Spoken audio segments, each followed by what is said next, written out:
नाज़रीन, drama serial कफ़ारा की आने वाली एपिसोड में आप देखेंगे कि किरण सालार की वजह से बाइज्जत तरीके से घर तो वापस आ जाती है, लेकिन उसका बाप उसको काफ़ी थप्पड़ वगैरह मारता है। लेकिन सालार ही किरण को अपने बाप से बचाता है और कहता है कि अंकल, इसमें इसका कोई भी कसूर नहीं था। इन लोगों को बाद में पता चल जाएगा कि सलमान ने ही किरण के खिलाफ प्लानिंग की थी सारी।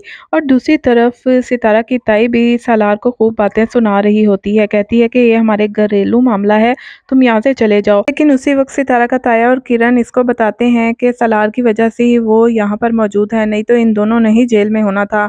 ये सुनकर ताई काफ़ी शर्मिंदा होती है जब उसे पता चलता है कि सलार ने इतना कुछ किया है उनके लिए, क्योंकि शुरू दिन से ही वो सलार के काफ़ी खिलाफ रही है। जबकि दूसरी तरफ सलार सितारा को अपने बाप के ऑफिस में जॉब करता देखकर खुश नहीं है। वो कहता है कि तुम अपनी स्टडी कंटिन्यू करो, मैं चाहता हूँ कि तुम कोई अच्छी जॉब करो। जब वो ये कहता है तो सितारा का दिमाग उल्टी चलता है हमेशा, वो सलार की बात को हमेशा नेगेटिव लेती है।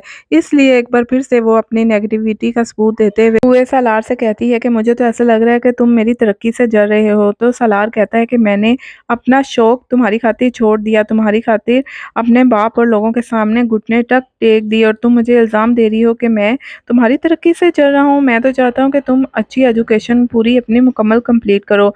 और जब दूसरी तरफ सितारा को पता चलता है, जोया उसे फ़ोन करके बताती है कि ज़ुहैब ने मार्केट में चोरी की है और उसको पुलिस ढूंढ रही है, और तुम्हारे ताया को पुलिस ले गई थी, लेकिन सलार ने बहुत ज़्यादा मदद की है। तो सितारा काफ़ी शर्मिंदा होती है। और दूसरी तरफ जब सितारा को ये भी पता चलता है कि किरण का भी मामला सलार ने ही हल किया है, तो उसके दिल में सलार के लिए फिर से इज्जत पैदा हो जाती है। लेकिन सितारा हमेशा से सलार के खिलाफ ही सोचती रही है। पता नहीं वो कौन सा दिन आएगा जब वो सलार की मोहब्बत पर यकीन करेगी। सलार शुरू दिन से ही सितारा के लिए इतना कुछ कर रहा है, लेकिन सितारा ये समझती नहीं है, बल्कि सलार की हर बात को नेगेटिव लेकर सोचती है।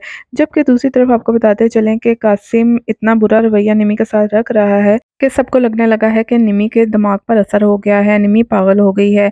यहाँ तक कि कासिम अपनी दादी से भी कहेगा कि भाई कह रहा था कि निमी को दिमाग के डॉक्टर को दिखाओ, क्योंकि वो ऐसी हरकतें कर रही है, क्योंकि निमी ने अपनी भाभी जोया पर उसके होने वाले बच्चे पर भी कातलाना हमला करने की कोशिश की थी।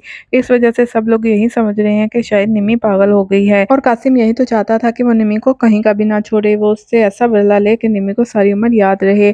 और निमी को बहुत जल्द ये भी एहसास होगा कि उसने सितारा के साथ कितना गलत किया था, क्योंकि जो कुछ सितारा के साथ किया था वही कुछ इसके साथ हो रहा है। इसलिए वो बहुत जल्द सितारा से माफ़ी भी मांग लेगी, और ये कासिम से भी माफ़ी मांग लेगी, क्योंकि कासिम उससे अपनी बेइज्जती का बदला ले रहा है। निमी को एहसास होने वाला है, और जब निमी कासिम से माफ़ी मांगेगी तो हो सकता है कासिम भी निमी को माफ़ कर दे, क्योंकि काफ़ी सज़ा दे दी उसने निमी को। उसने जिस हाल में निमी को रखा हुआ है, कई बार तो उसको तरस भी आता है, लेकिन बहुत जल्द वो निमी को माफ़ कर देगा।